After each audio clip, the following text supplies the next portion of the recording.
नमस्कार दोस्तों। ज़्यादातर लोग इस चिंता में घिरे रहते हैं कि किसी भी ट्रेड में स्टार्ट कब करना है, पोजीशन कब लेनी है। और अच्छे से अच्छे ट्रेडर की जो पोजीशन है वो 50% या 60% ऑफ द टाइम सही होती है। बाई करना है या सेल करना है इंडेक्स को, वो 50 या 60% टाइम ही सही होती है। कोई आपसे बोले कि 70-80% टाइम सही होती है तो वो झूठ बोल रहा है, बहुत ही रेयर होता है।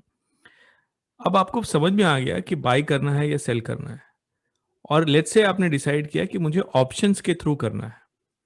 जैसे कि आज निफ्टी गिरने वाला था, अगर आपको पता होता, वो पता करना चैलेंजिंग काम होता है, वो हम इस वीडियो में नहीं कवर कर रहे हैं। लेकिन अगर आपको पता होता कि हाँ आज बैंक निफ्टी गिरने वाला है, तो ऐसे में अगर आप ऑप्शन बाई करेंगे, इतनी लंबी ऑप्शन चेन होती है, तो कौन सा ऑप्शन आपको बाई करना है, और उसके बाद अगर बाई करा तो उसका स्टॉप लॉस कहाँ लगाना है, और अगर ये भी समझ में आ गया कि स्टॉप लॉस कहाँ लगाना है तो कितनी क्वांटिटी बाई करनी है। चलिए आज देखते हैं ये सब कुछ आज के वीडियो में। तो जैसे कि अगर बैंक निफ्टी में लग रहा है कि गिरने वाला है, अगर आपको लग रहा है, जिसकी आप दिन भर रिसर्च करते हैं, अलग अलग फोरम्स पे जाते हैं, वो मैं इस वीडियो में नहीं कवर कर रहा हूँ कि क्यों लग रहा है। अगर आपको लग रहा है तो जैसे कि यहाँ पे आपने सोचा कि चलो मुझे अब ये बैंक निफ्टी गिरने वाला है, वीकनेस लग रही है, जैसे कि लोअर लोअर लो बना रहा है, या एटीआर लो है, या आरएसआई नेगेटिव हो रहा है, 45 से नीचे हो रहा है, आपको लगा कि अब यहाँ पे बिक वाली आने वाली है इंडेक्स में, बैंक निफ्टी इंडेक्स में। तो सबसे पहला स्टेप यह है कि जब आपको लगे कि ऐसा होने वाला है, तो देखिए मार्केट कहां पर है। इंडेक्स उस टाइम 35,680 के आसपास था। तो ऐसे में पुट साइड में आप ऑब्वियसली, अगर आपको लग रहा है कि गिरने वाला है, तो आप पुट बाई करोगे, और पुट बाई करोगे जो नियरेस्ट स्ट्राइक होगा वो आप बाई करोगे। तो नियरेस्ट स्ट्राइक क्या है? 35,600। 35,680 पे आपने डिसाइड किया कि यहां पे करना है, और उसके बाद नियरेस्ट स्ट्राइक क्या है? 35,600। तो 35,600 का पुट आप बाई करोगे। ठीक है। अब उसके बाद कब आपको, मान लीजिए कि यहां पे लगा था, इस वाली कैंडल पे लगा था, कि क्योंकि मैं ब्रेकआउट ही प्ले करता हूं, मेरे सारे वीडियोस में आप देखते होंगे डॉन चेन का ये ग्राफ बना रहता है। डॉन चेन के ऊपर मैंने एक वीडियो ऑलरेडी बनाया हुआ है कि कौन सा इंडिकेटर यूज करता हूं, उसकी क्या सेटिंग होती है, आप कैसे यूज कर सकते हो, सब मैंने वीडियो में बताया हुआ है, जाके देख सकते हैं आप। मैं लिंक आपको दे दूंगा। और उसके बाद जब आपने डिसाइड किया 11:40 पे कि मुझे 35,600 का पुट बाई करना है, राइट, जो नियरेस्ट पुट है, नियरेस्ट पहला पुट जो है आउट ऑफ द मनी, वो बाई करना है। ठीक है, 35,600 का। इसके बाद हम लोग क्या करते हैं कि 35,600 का जो पुट है उसका चार्ट ओपन करते हैं, राइट। तो 35,600 का जो पुट है उसका जब आप चार्ट ओपन करोगे, मैंने वो चार्ट आपके लिए ऑलरेडी ओपन करा हुआ है, ये है। ठीक है, 11:40 की बात हुई थी, राइट। कहाँ चला गया? 11:40, या समझो कि आप थोड़ा लेट हो गए, 11:45 की अगर बात हुई थी तो भी ये हमने खोला हुआ है, 35,600 का पुट हमने आपके सामने खोला हुआ है, और ये है 11:45। अक्सर ऐसा होगा कि अगर एक्सपायरी का दिन है, या वीकली एक्सपायरी में वेडनेसडे है या ट्यूसडे है, तो जब प्राइस में इतना बड़ा ब्रेकआउट हो रहा होगा अच्छे विक्स में इंक्रीज के साथ, विक्स ऑलरेडी, जब मैंने उस टाइम ट्वीट भी किया था, विक्स ऑलरेडी 10% हाई था मूव होने से पहले, मूव होने से पहले। तो अक्सर ऐसा होता है कि जो पुट का प्राइस है उसमें भी एक ब्रेकआउट हो रहा था, जैसे कि आप चार्ट में देख सकते हैं 11:45 पे इसमें भी ब्रेकआउट दिख रहा है। तो 11:40 पे मूव आई थी इंडेक्स में, आप चलो 5 मिनट लेट हो गए, आपने 11:45 पे बाई किया, तो आपका बाइंग प्राइस कितना हो जाएगा? 67 या 70 के आसपास हो जाएगा। थोड़ा स्लिपेज भी मान लेते हैं, 70 के आसपास आप बाई करोगे। अब सवाल ये उठता है कि आप अपना स्टॉप लॉस कहां लगाओगे।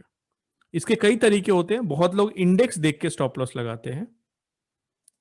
जो लोग एल्गो ट्रेडिंग करते हैं वो लोग इंडेक्स में भी स्टॉप लॉस लगाते हैं, कि अगर आपने यहां पे कहीं पे सोचा है कि इंडेक्स में सेलिंग आने वाली है, तो आपका स्टॉप लॉस इसके ऊपर हो सकता है, कहीं यहां पर। लेकिन अगर आप मैनुअल ट्रेडर हो, तो आपको तो सिस्टम में इस पुट का स्टॉप लॉस लगाना है, राइट। आपको सिस्टम में जाके इस पुट का स्टॉप लॉस लगाना है, उसको कहां लगाना है। तो मेरे हिसाब से अगर आपने ब्रेकआउट पे बाई किया है, 67 या 70 पे बाई किया है, तो आप देखिए कि पुट के चार्ट में 35,600 पुट के चार्ट में इसका लोएस्ट कहां है। इसका लोएस्ट है 38 रुपए। तो उससे थोड़ा सा नीचे, यानी कि 35 रुपीज पे आपका स्टॉप लॉस हो जाएगा। तो यहां पे आपका स्टॉप लॉस हो जाएगा। मैं फिर से रिपीट कर दे रहा हूं, बहुत इंपॉर्टेंट पॉइंट है कि अगर आपने इसको बाई किया है 67 पे, तो जो पुट के ग्राफ में जो लोएस्ट पिवट पॉइंट होगा उससे थोड़ा सा नीचे आपका स्टॉप लॉस हो जाएगा। ये हीरो और या जीरो का जो कॉन्सेप्ट आप पढ़ते हैं ना ट्विटर पे, वो एकदम गलत है। अगर आपने एक्सपायरी के दिन कोई पुट बाई किया है और आपकी अगर मूव फेल हो जाती है या उल्टा चला जाता है, तो आपको जीरो तक वेट नहीं करना है। आपको तभी तक वेट करना है जब तक कि मूव जो है निगेट ना हो जाए। और मूव कब निगेट हो जाएगी कि ये इसमें ब्रेकआउट लिया और हो सकता था कि ये एकदम से नीचे आ जाता। होता है अक्सर, कई बार, इनफैक्ट ज्यादातर ऐसा ही होता है। अगर आप ऑप्शन बायर हो तो सक्सेस की रेट कम होती है। तो आपको जीरो तक वेट नहीं करना है, मूव के निगेट होने का वेट करना है। और मूव कब निगेट हो जाती है? जब इसका पिवट ये वापस से एक्सपायरी के दिन क्रॉस कर जाए। तो आपने 67 पे अगर इसको बाय किया तो आपका स्टॉप लॉस इस पिवट के लो पे हो जाएगा, 35 और समथिंग। इसका मतलब आपका 35 पॉइंट का रिस्क है, ये आपका रिस्क पॉइंट है। और जैसा कि आज हुआ कि बड़ी मूव आई है, तो इसने कम से कम 10x आपको फायदा दिया, 10R का। अगर ये आपका R है तो इसने आपको 10R का प्रॉफिट दिया है। यानी कि जो चीज आपने 70 रुपए की खरीदी थी वो 450, या इसका अगर आप कहीं 400 पे एग्जिट मारते, एग्जिट का ट्रेलिंग स्टॉप लॉस का भी वीडियो में बना चुका हूं, वो भी जाके देख सकते हैं कि इसको अगर प्रॉफिट में जा रहा है तो एग्जिट कहां करना है। इसको एग्जिट करने का कई तरीके होते हैं, फिर से रिपीट कर देता हूं शॉर्ट में। पहला तो एग्जिट ये है कि 10 डीसी पे आप लाइन पे एक्सपेक्ट करिए कि कब आएगा। तो पहली बार यहां पे आया तो यहां एग्जिट कर सकते थे 326 पे। तो 480 से लेके 326 तक रिवर्स मारा तो आपने एग्जिट कर दिया। दूसरा तरीका होता है कि जो पिवट लो होता है उससे नीचे जाने का वेट करते हैं। तो इसका पिवट यहां पे था, उससे नीचे एक्चुअली कभी गया ही नहीं है आज के दिन। तो आप इसको एकदम एंड में 3:30 बजे एग्जिट करते हैं, विच इज 324। तो एग्जिट इसके लिए ट्रेलिंग स्टॉप लॉस का वीडियो बनाया हुआ है। लेकिन आपका रिस्क जो है वो इतना होता है, 35 पॉइंट का या 40 पॉइंट का। अब अगला सवाल ये आता है दोस्तों कि अगर 40 पॉइंट का रिस्क है तो आपको कितने लॉट बाई करने हैं। मान लीजिए कि आपका कैपिटल 1 लाख रुपए है, और अगर 1 लाख का कैपिटल है आपका, तो मैं आपको हर वीडियो में बोलता हूं और मैं उन्हीं लोगों से दोस्ती करता हूं जो एक ट्रेड में 1% से कम का लॉस उठाते हैं। तो 1 लाख का 1% कितना हुआ? 1,000 रुपए। तो यानी कि आप उस ट्रेड में 1,000 रुपए लूज करने को रेडी है, राइट। और 1,000 का लॉस कब होगा? जब इतनी क्वांटिटी हो, let's say quantity is Q, इतनी क्वांटिटी हो कि 40 पॉइंट का मूव हो, तो quantity multiplied by 40 point should be 1000।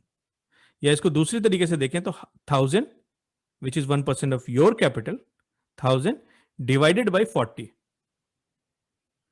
1000 divide by 40, that means 25। तो बैंक निफ्टी का 25 क्वांटिटी आप आज बाई कर सकते थे, जो नियरेस्ट ओटीएम पुट है सिर्फ 25, जबकि आपका कैपिटल 1 लाख है। और अगर उसमें आपको 25 क्वांटिटी में 40 पॉइंट का लॉस होता, तो 40 into 25, 25 into 40 equal to 1000 rupees का आपको लॉस होता। इसलिए अगर 1 लाख कैपिटल है तो ऐसा नहीं है कि हम 4 लॉट ले लेंगे या 5 लॉट ले लेंगे या 8 लॉट ले लेंगे। ऐसा करने से ऑप्शन बाइंग में आपको ज्यादा नुकसान हो सकता है। तो आप 1 लॉट बाई करते हैं आप, और आपका रिस्क होता 1000 पॉइंट। और चूंकि ये मूव जो है 1:10 की मूव थी, तो आपको आज प्रॉफिट 10,000 रुपए का हो सकता था, या 7 या 8 हजार रुपए का हो सकता था, जो कि आपके कैपिटल पे 7-8% का प्रॉफिट होता। 1 लाख के कैपिटल पे 7,000 का प्रॉफिट, मतलब 7% का आज प्रॉफिट हो जाता आपको। ऐसी मूव्स बहुत रेयर होती हैं। तो ये सेटअप में आपको मैंने समझाया कि एंट्री कहां लेनी है, स्टॉप लॉस कहां लेनी है, और क्वांटिटी कितनी डिसाइड करनी है।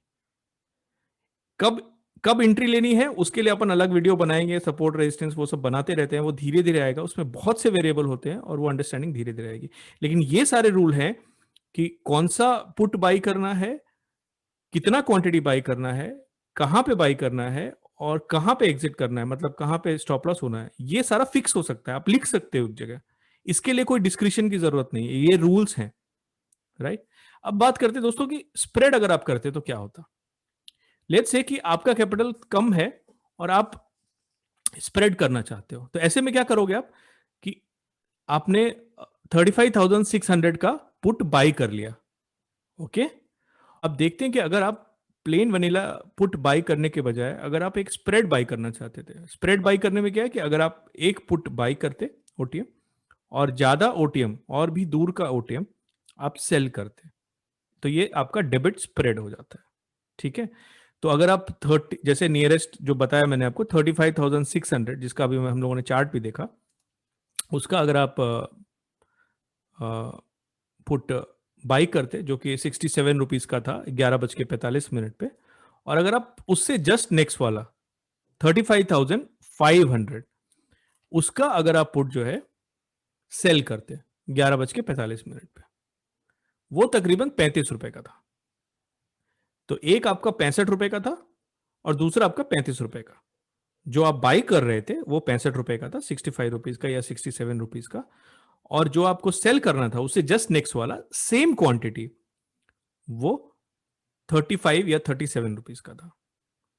तो अगर आपने 67 का बाई किया 35,000, ये लिख लीजिएगा कहीं पे, आपको ऐसे समझ में नहीं आएगा। 35,600 का अगर आपने बाई किया 67 रुपीज का और 35,500 आपने सेल किया सेम क्वांटिटी 37 रुपीज का, तो आपका नेट डेबिट कितना हुआ? नेट डेबिट हुआ 67 माइनस 37 विच इज 30 रुपीज। इसका मतलब आपने मार्केट में 30 रुपीज नेट प्रीमियम पे किया, और दोनों स्ट्राइक्स के बीच का डिफरेंस कितना है? 35,600 माइनस 35,500, लिखते जाइएगा। 35,600 माइनस 35,500 इक्वल टू 100 रुपीज। तो अगर दोनों पुट जो है इन द मनी हो जाते हैं, तो आपका जो मैक्सिमम इसमें दोनों में डिफरेंस हो सकता है वो सिर्फ 100 रुपए का हो सकता है, राइट? जो कि आज हुआ। आज दोनों इन द मनी हो जाएंगे क्योंकि मार्केट गिरा है तो पुट की वैल्यू बढ़ेगी। तो 35,500 की वैल्यू जो है वो अपने पीक टाइम पे आप देखोगे तो कुछ 360 के आसपास थी, और इसकी वैल्यू कुछ 460 के आसपास थी, राइट? तो दोनों के बीच में मैक्सिमम डिफरेंस 100 तक जाता है। लेकिन आपने 30 रुपए तो पे किया हुआ है प्रीमियम, तो आपने 30 रुपए दिया था जो आपका रिस्क था, उसमें फिर स्टॉप लॉस लगाने की जरूरत नहीं है। मार्केट अगर उल्टा जाएगा तो आपके 30 रुपए जो है वो खर्च हो जाएंगे, जीरो हो जाएंगे। और अगर मार्केट आपके डायरेक्शन में जाता है तो मैक्सिमम उसकी वैल्यू बढ़ के 100 रुपीज का डिफरेंस दोनों के बीच में। अगर दोनों के चार्ट को आप जाके स्टडी करिएगा, किसी भी पॉइंट पे दोनों की जब एक बार इन द मनी दोनों हो जाएंगे, डीप इन द मनी, तो दोनों के बीच का डिफरेंस तकरीबन 100 रुपए से ज्यादा कभी होगा नहीं। थोड़ा बहुत तो आपको ग्राफ में दिख सकता है, बट मोटा मोटी आपको बता रहा हूं। तो आपने 30 रुपए दिए थे और आपको 100 रुपए का गेन दिखेगा, राइट? तो 30 रुपए का रिस्क करके आप 100 रुपए का ट्रेड बना सकते हैं। तो ये स्प्रेड होता है। मैं रिकमेंड नहीं करता हूं खासकर लो विक्स एनवायरनमेंट में स्प्रेड करना। कारण ये है कि जो आप सेल कर रहे होते हो पुट, चूंकि विक्स इतना लो होता है आपको बहुत एडवांटेज नहीं मिलता है। आपने जैसे देखा कि अगर आप नेकेड सेल करोगे तो आप कम लॉट करोगे, क्योंकि आपका ये 40 पॉइंट का रिस्क है, तो आप एक ही लॉट करोगे 1 लाख के कैपिटल के लिए, लेकिन आपको तकरीबन 7-8 गुना 10 गुना मिलेगा। उसमें भी आप एक ही लॉट कर पाओगे क्योंकि वहां पे भी रिस्क आपका 30 या 40 रुपए का ही है, लेकिन वहां पे आपका प्रॉफिट जो है वो कैप हो गया, प्रॉफिट आपका सीमित हो गया 100 रुपए पे।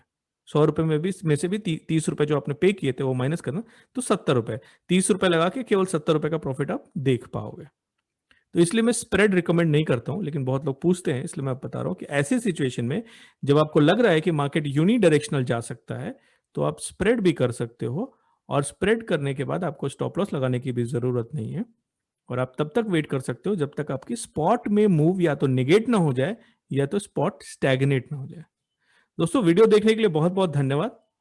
लाइक करे बिना तो जाना नहीं है।